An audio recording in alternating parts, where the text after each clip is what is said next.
Hey folks, it's Gardener, and I suppose this is like the final video, the final video for my coverage of Blood and Iron, at least pre-release.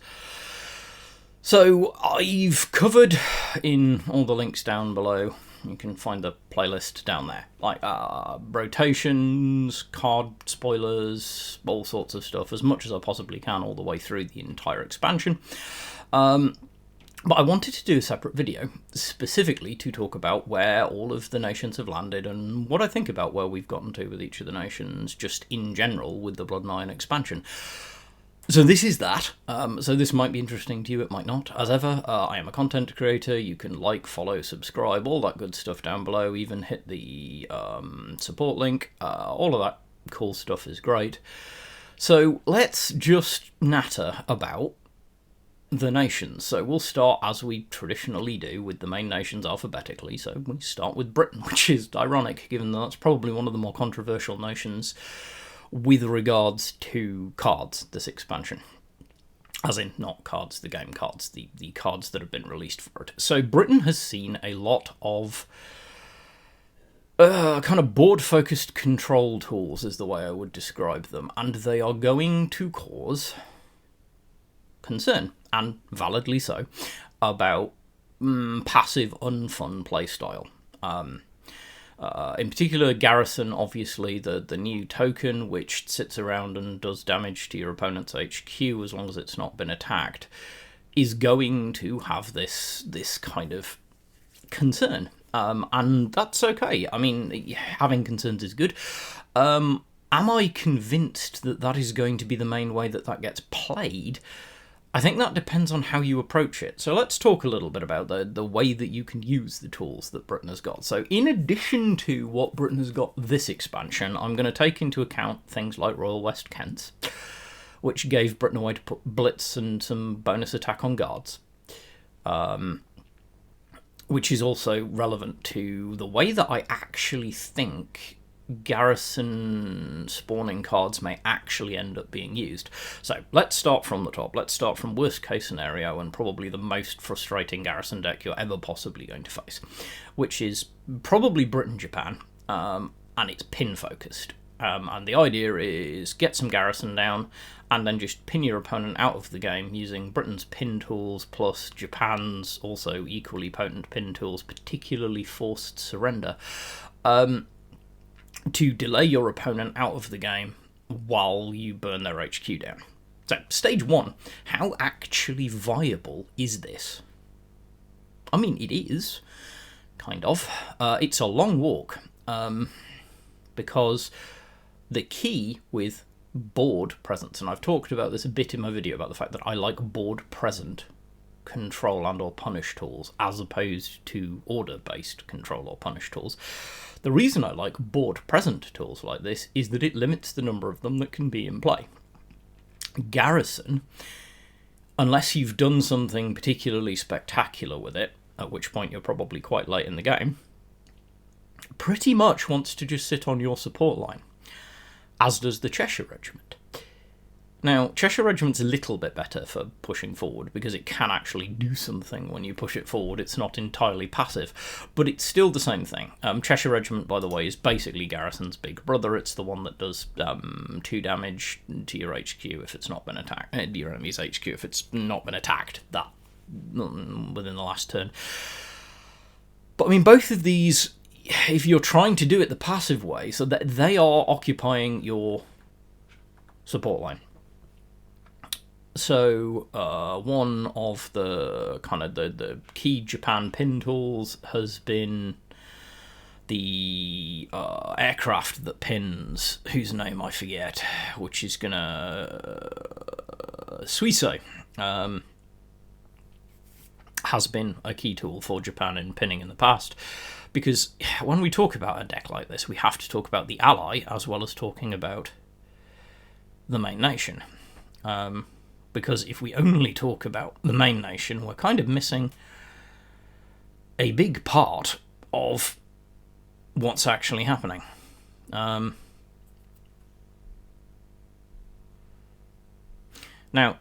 Suisei is leaving us. I was just confirming this for myself because sometimes it's hard to keep track. So Suiso is leaving us, so you can't use that. So you're really kind of relying on things like Underfire, which is the Japan order that pins multiple things, is one option as an ally. And Japan is still going to be, ultimately, the preferred, I think, ally for this concept of deck. So Brit-Japan pin is probably the worst case scenario, and it definitely can annoy you because you have Underfire, which is an AoE pin, you have Monty, which is an AoE pin. There is a lot of that going around, and that's kind of relevant, but I don't actually think, one, that that's the design intent of these cards. I don't think pin is the whole design intent. I know it's an under-theme, but I actually think that these cards also have the potential to cause Britain to be a little bit more proactive. I've talked to some people about this. There are some people who agree with me. These cards, like, Garrison's at its best when you're kind of using it, for me anyway, when you're using it to be an irritant that your opponent really struggles to get to. And yes, pinning can do that, but so can actually making use of the front line, and just having Garrison out of the way where your opponent has to find reach or orders to deal with it. And that's where you can look at some of the other tools that are available. In particular, I want to focus on the fact that Britain's gotten quite a chunk of Fury guards. And guards with Fury are not nothing, because there are ways of turning defence into attack, and even buffing defence and turning it into attack, particularly for Britain, which can make a Fury regiment really, really dangerous too. Royal West Kents, as I mentioned earlier, gives guards away blitzing. There is more play in Britain than just pin. Whether this actually is the thing, that I don't know. I do not know how the community is going to approach this. But I think there are some pretty decent proactive Britain decks that make some light use of the Garrison mechanic, but aren't just pinning the life out of everything. I also think there's some nice tools in here to give commandos a good kick. The buff to Commando Raid is fairly huge. That's something that will probably slip under the wayside with Britain. Black Prince is a fairly potent elite if you can get it down and get it to stick, because limiting your opponent's access to the front line is a thing. Although I will say it does sort of counter-synergise with what I was saying about Britain being more proactive, so that takes you in a different direction. So there are lots of directions you can take this. Do I expect to see a bunch of people playing the non-interactive kind of pin your opponent and burn down their HQ while they can't do anything? Yeah, probably, actually, but I don't know how good it will be until we see it in play. I think it might be quite good, but I don't think it's going to be an absolute terror. I think it's just going to be one of those things that you come across occasionally and it blows you out and it's frustrating. Kind of like Mill. In the hands of a good player, it's going to be a deck that can absolutely destroy you. In the hands of a less good player or a less experienced player who is not concentrating as much, it is entirely possible that it won't play out as well and they'll mistime their pins and you'll just win the game anyway because you'll clear everything up.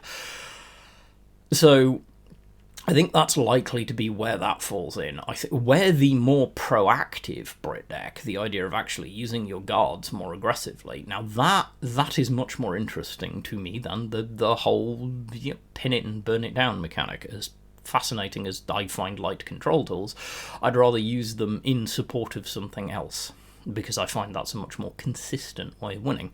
If you're a newer player watching this, and I know many of you will, I will always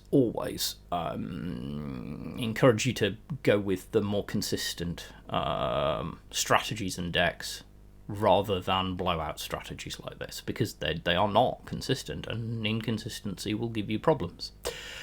Anyway, that's kind of my view on Britain at the minute. I think they've gotten some interesting tools. Am I a huge fan of all of them?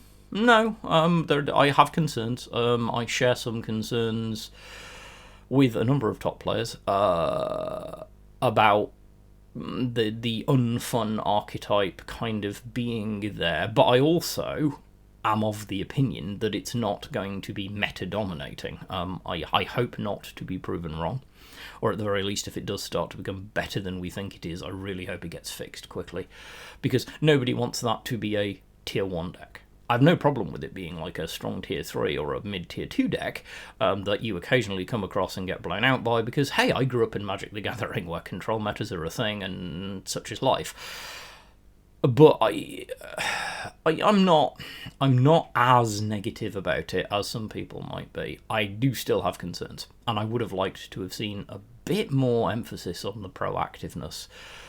But again, there are some. Britain also just got some interesting tools that are quite good for establishing, like Creeping Barrage. I feel the urge to look at through a different angle. You can look at Creeping Barrage as just being pin.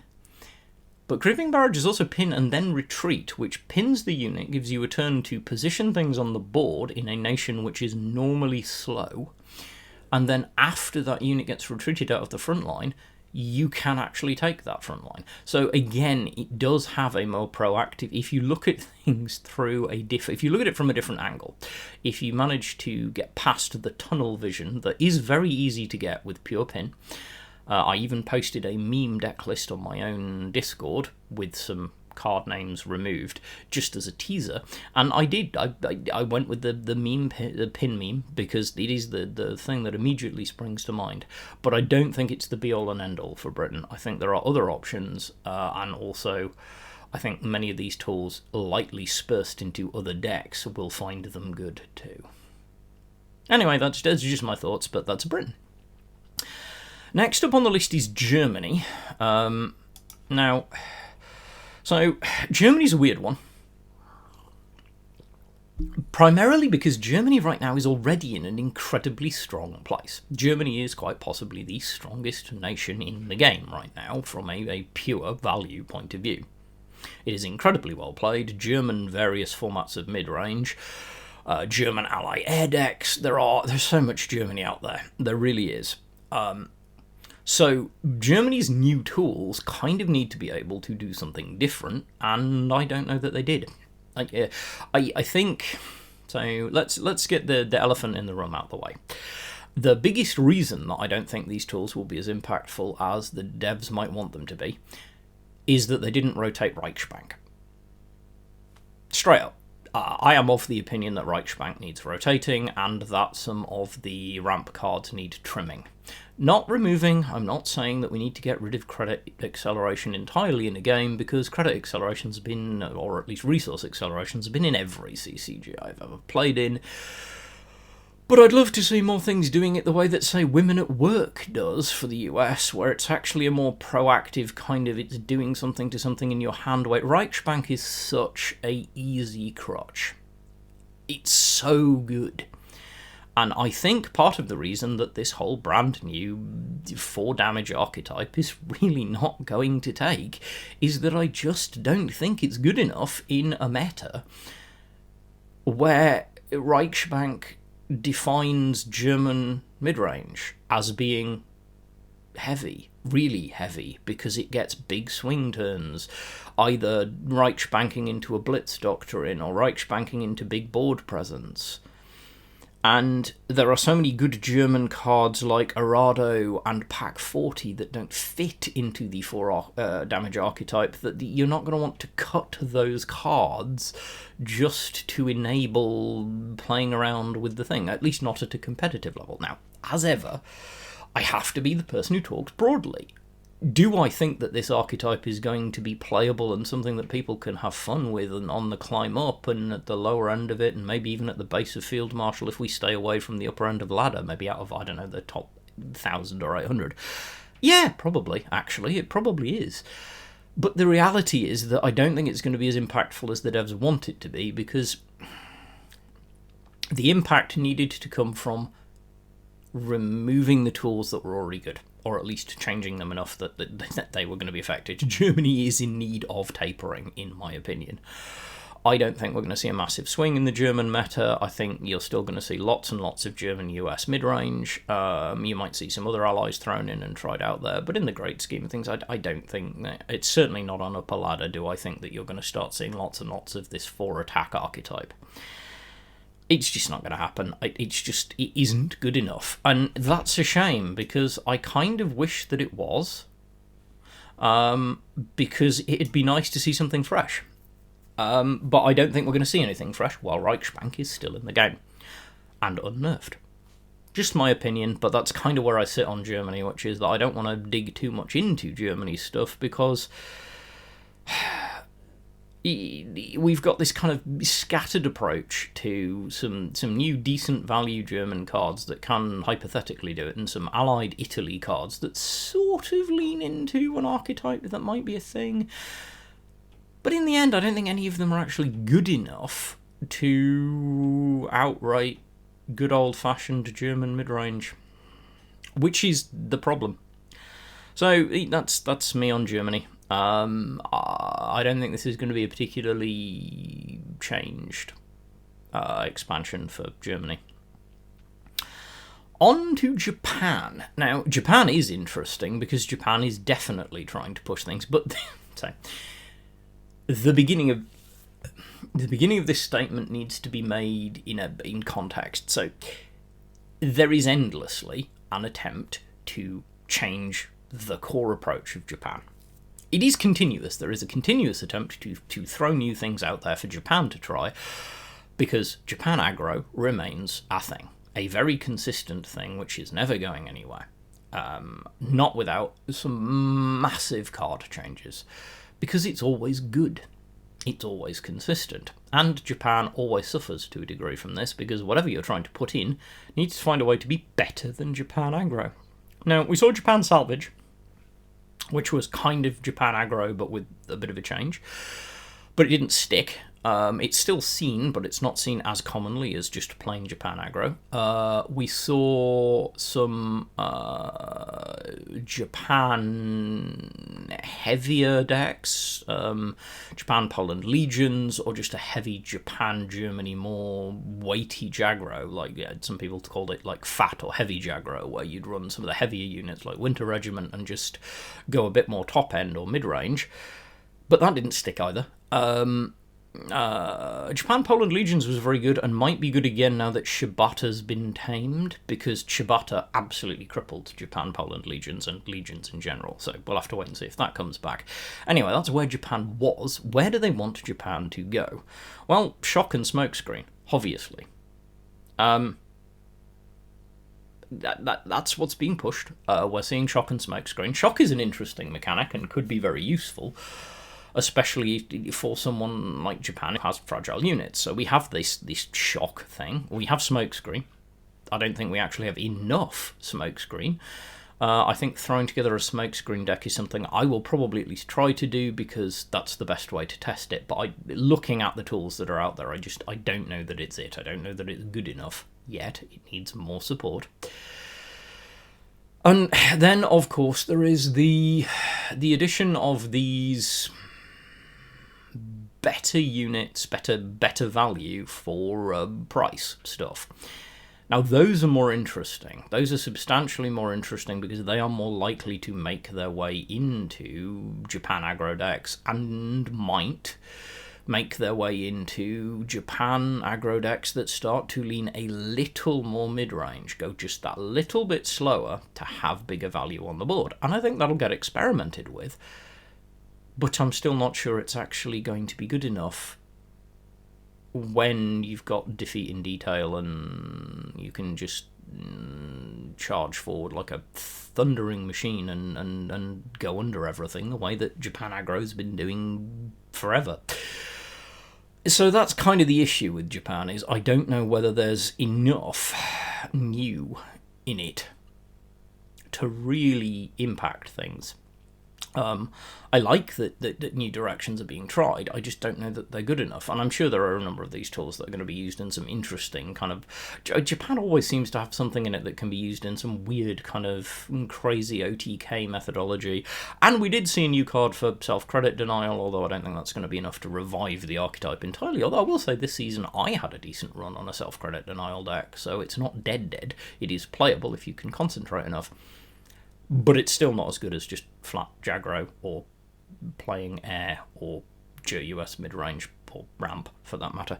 And therein lies the issue, is I don't know whether any of this new stuff is actually going to be big enough to impact the upper end. It does give more cool stuff to play around with. I do expect to see Smokescreen decks tried at lower levels and lower ranks and the bottom end of Field Marshal to probably see some success, because there are at least enough tools now to make a deck, even if it's not the best of decks, which is something.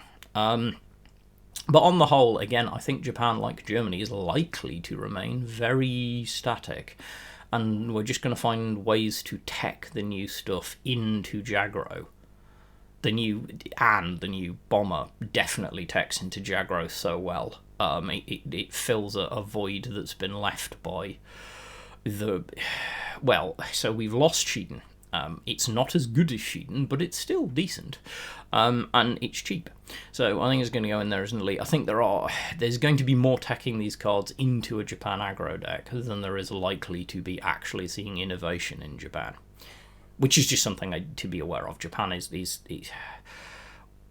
I don't think Japan aggro is going anywhere, and until Japan aggro innovates or changes, it's always going to a degree, and some people may not like to hear this, but the persistent existence of that single strong aggro archetype does affect the staticness of the game, because it's the thing that everything has to account for, which is why ramp has become stronger, because ramp actually has a way of dealing with it, because it can outpace and outbody it.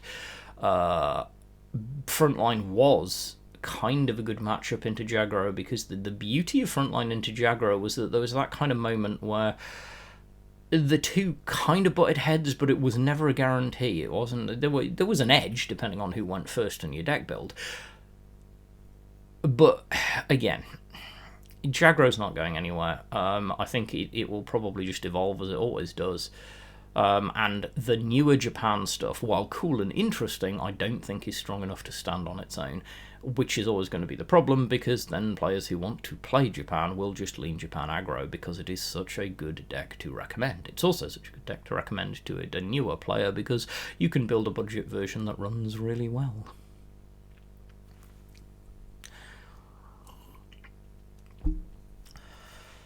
So let's talk about the Soviets, and this is where I am going to get a bit more... I'm quite positive, actually, about the Soviets, and not necessarily in all of the ways that people would expect. There are a number of the new Soviet cards that I'm very positive about, and not all of them are the ones you'd expect. So, in particular, I think we've seen Soviets get, finally, as I try to remember / scroll for the name, you will have to forgive me, it is extremely difficult when you have memory issues. Honestly, it's probably difficult even when you don't have memory issues, but with memory issues it is particularly extremely difficult to remember every card's name. But so the one card that I'm super enthusiastic that got added to the Soviets, which I think warrants making sure doesn't get left by the wayside, is the 12th Guards Mechanized. I love this because it's a draw tool for Soviets that doesn't ask anything that Soviets aren't generally capable of giving. So, yes, you do need to deploy a tank with 4 or more attack, but the Soviets are leaning that way anyway. There are plenty of 4 or more tanks that Soviets can deploy. They're not all T-34s. Yes, T-34 is, of course, a thing. It definitely is. But still, there's the SUs, there's the SU-76M, which you can play for 3. That has 4 or more attack. That would trigger this. The SU-152, I suppose, would, if anyone ever played it. SU-100 triggers this. SU-85 triggers this. So all the SUs at the low end, these are all cards that are not stupendously expensive. And that's kind of a thing, because that's what's going to be the key to enable 12th Mechanized to give Soviets something that they desperately need, which is a good draw tool. Because Sickle is Sickle and it does its thing, but having something else too is really good. I love this card. I think 12 Guards Mechanized is probably the best thing that's happened to the Soviets holistically, like as just a general baseline card in this entire patch. I'm not saying it's the strongest card, I'm not saying it's the most broken card, I'm not saying anything about defining metas, but it is probably the strongest tool that the Soviets have been just given generically in a while, and the most impactful in the sense that it enables an entire nation. So that's my thoughts on the card. Other stuff that we've seen. We have seen, obviously, T-34s, and the T-34 tribal deck is honestly looking pretty good for a tribal deck in Cards, which is the thing, because I've never been convinced about tribal decks in Cards, and now we've got 2 of them coming, US coming in a minute. And I'm intrigued. Like, the T-34 is actually looking pretty good. It's looking like it could be fairly solid. Hyper competitive, I don't know, but we're certainly going to find out because enough people are going to try it. There's certainly enough support in the cards now that there is value out there. And that's cool. I think that's great because I've been saying that I did a whole stream and video and conversation on this stuff. I think it's on YouTube somewhere. Where I talked about the state of the Soviet Union. And one of the things I talked about was the need for a spinal archetype, a core focus that you could hang your hat on as Soviets, and I thought for a while self-damage was going to be it, and self-damage is still interesting. It's just the Allies changed. Might be a video coming from me on that at some point. But the T-34 thing gives you a very clear thing to hang your hat on, because slamming T-34s together with the right support's pretty good. So yeah, I would say that's pretty solid. I'm pretty functionally happy that the T-34 archetype looks decent, and I hope it is as strong as it looks like it might be. Overall, I think the Soviets have gotten some good stuff. I think it's also nice that we've gotten a good kind of Soviet late game / control card. We've got the massive 9/9 infantry. 4th Guard rifles? Anyway, that it reduces its cost by 1 every time your enemy draws a card. I like that as a late game tool as well. So I think the Soviets have gained some good stuff in this patch. I think this has been this expansion plus some of the changes that have come have been good for the Soviets. They've given them something to aim for, and it isn't the tokens meta that kind of appeared briefly a while ago. It's something different. It's something a little more substantial. I think that's pretty cool. We'll wait and see how strong it is, but it's definitely there. Overall, I think this has been really quite positive for the Soviets.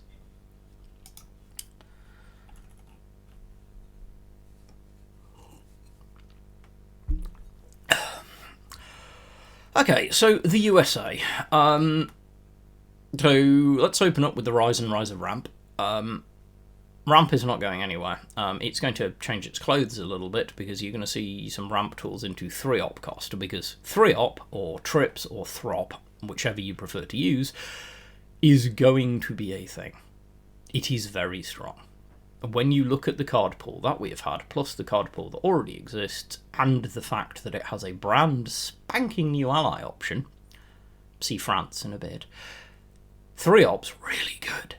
Really strong, got some amazing tools, expect to see a lot of it, and it fits into the kind of rampy feel of stuff. Is that a bad thing?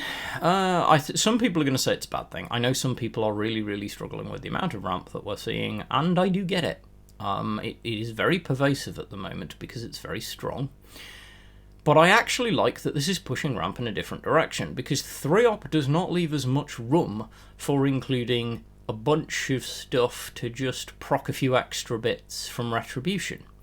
Because the 3-op deck, when you try and build it, you will find is quite competitive for slots. Perhaps more competitive for slots than you thought it might be. So, overall, I like that. Also, 3-ops come with its own credit acceleration, which I think is an attempt to shift away from just leaning into hard ramp. Because we have women at work, and I think women at work is a positive sign of design.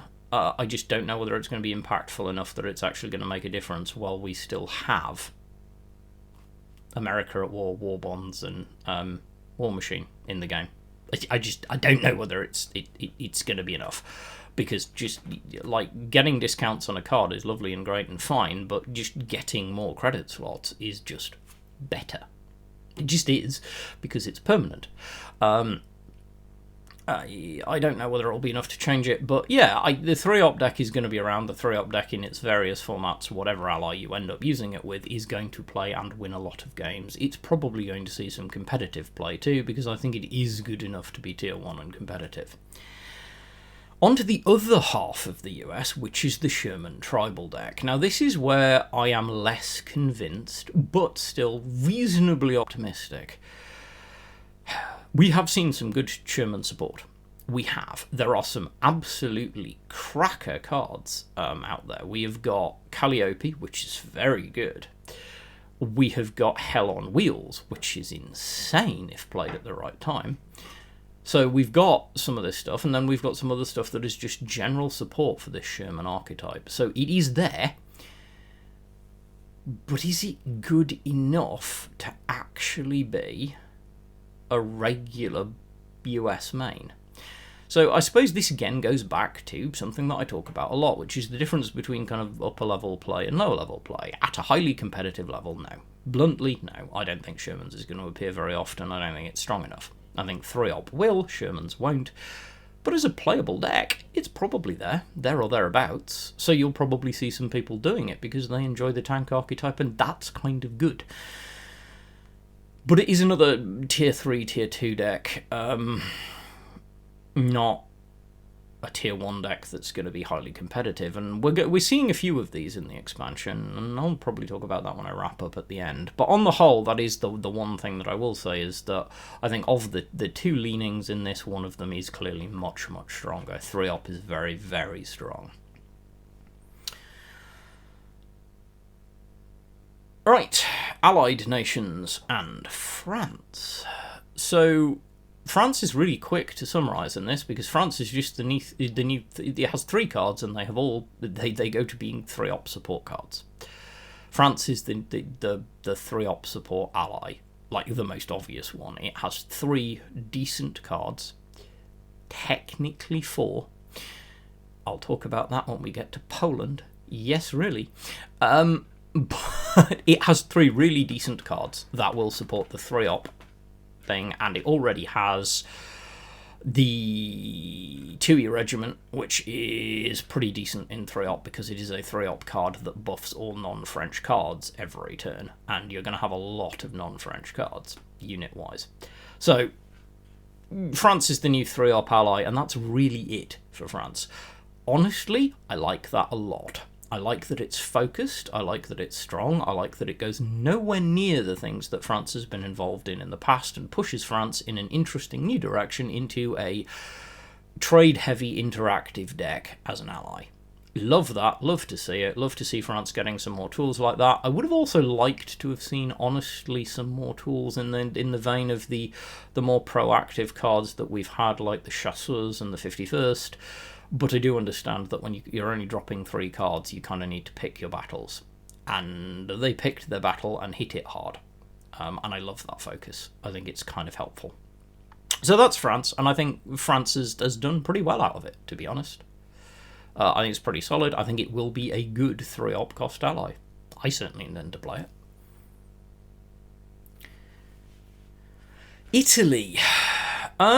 Italy kind of got a rough go for me in this expansion. Italy really has not massively benefited of its cards, really. It's gotten some, hey, let's lean a little bit into this 4-attack German deck that, as I covered in the Germany thing, probably isn't going to see that much play. It got a crappier version of Le Decima, which kind of sucked, which was also tied into this 4-op cost thing. It's not gotten anything, and it got Spring Offensive. Italy did not get anything world-shaking in this that makes it feel holistic. It feels like Italy wants to be, and they did, again, quite clear, they want this to be the ally in the Germany 4-attack or higher deck. Problem, that deck's just not going to be that's strong, in my opinion. I don't think it's going to see that much play compared to just German mid-range, and German mid-range is not going to take Italy as an ally. Sad days for Italy, really, because I would have liked to have seen them pushed to the fore somehow. Anywho, there's not a lot else to say, which is kind of sad in and of itself. I'm sorry, Italy, I really am. It's kind of sad that I can't spend more time talking about you. Poland. Now, Poland we can talk about a chunk. So Poland got some bombs this expansion. It really did. So we got the M4 Firefly, which will sit very nicely into the US Sherman's deck, and is a good card, a really good card, with the passive effect that allows friendly units to get +1/+1 when attacked before combat resolves. That's really strong. We also got Yamosh Uprising, which I still think is cracked. You'd see the video on where I talk about the card, but I think it's cracked. It's an unbelievably strong card, and is definitely going to see some play in all sorts of different decks. I think it's absolutely incredible as a standard card, and is very strong. And lastly, we got the Grenadiers. The first Grenadiers, and the first Grenadiers is kind of also a French card, because it's Exile France. And it's a 3-op card. It just means that France gets a 4th 3-op ally option, and means that Poland has something if for some reason you want to do Poland 3-op.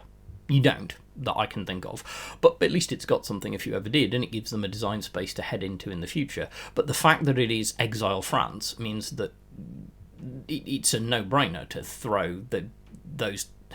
It's such a good card. Again, see the video on it, but it's such a good card. It's insane. It's a must-answer card. Poland got some very strong cards.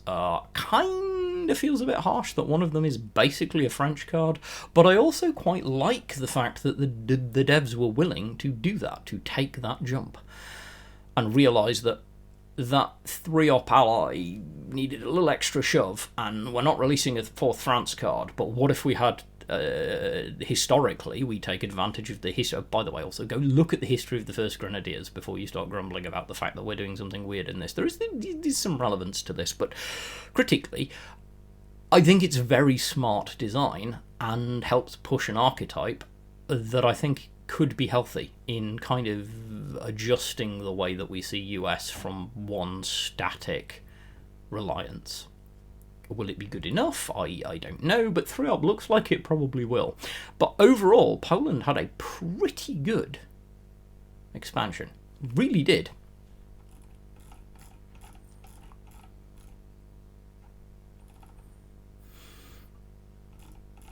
Order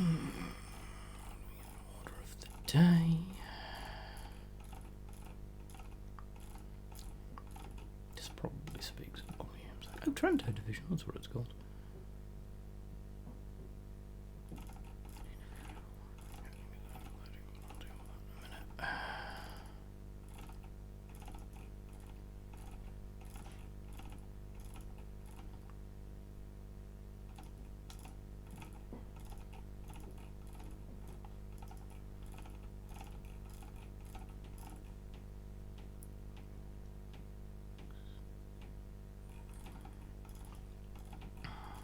What was the last one? Oh, Sturmy. Bum, bum, bum, bum, bum, bum, bum. Right. Finland, last but not least. So Finland...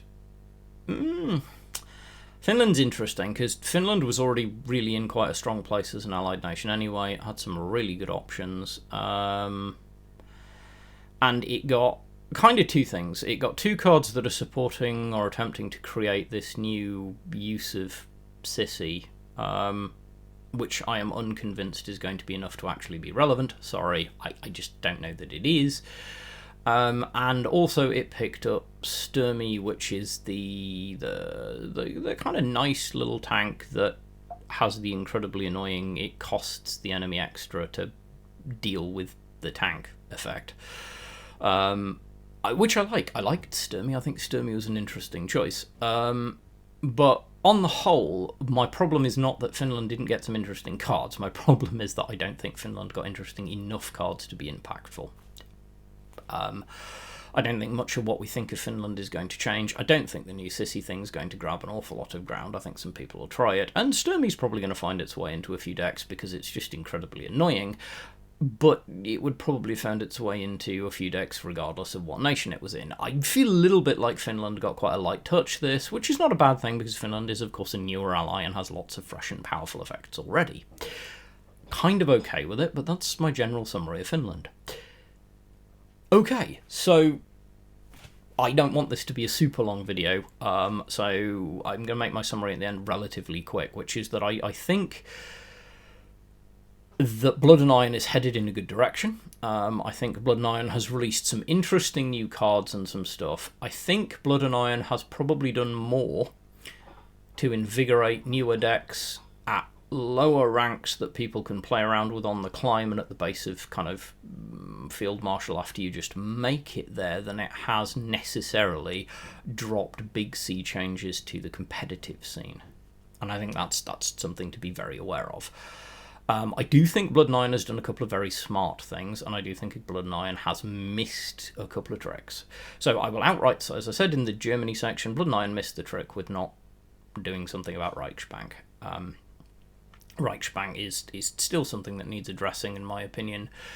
I think there was some slight curtails in the balance changes to ramp, but I don't think they were strong enough. I think that could still do with some tempering. I don't think it needs removing, it just needs tempering. I think it's just got too many tools at the minute, and that's going to show very quickly with 3 op cost, which I think is going to be an incredibly strong deck, and probably the only super competitive deck that we're going to see out of this expansion.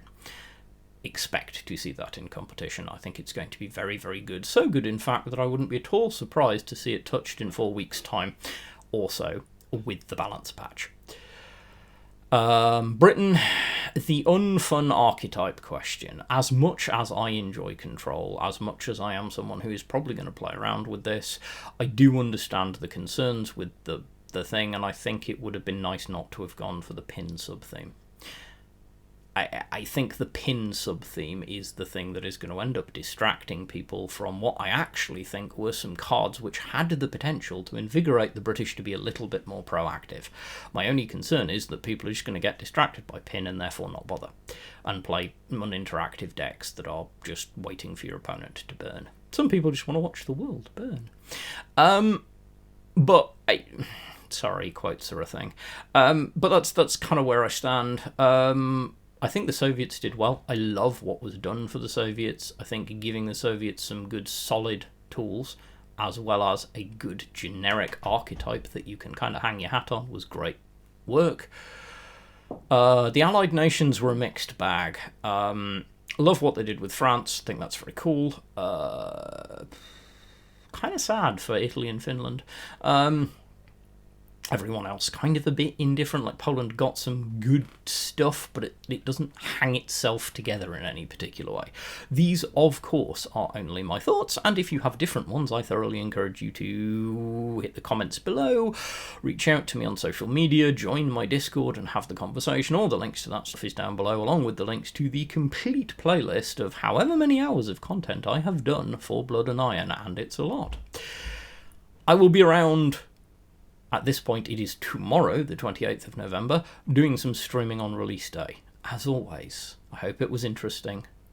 Stay well, be good human beings, and I'll catch you next time.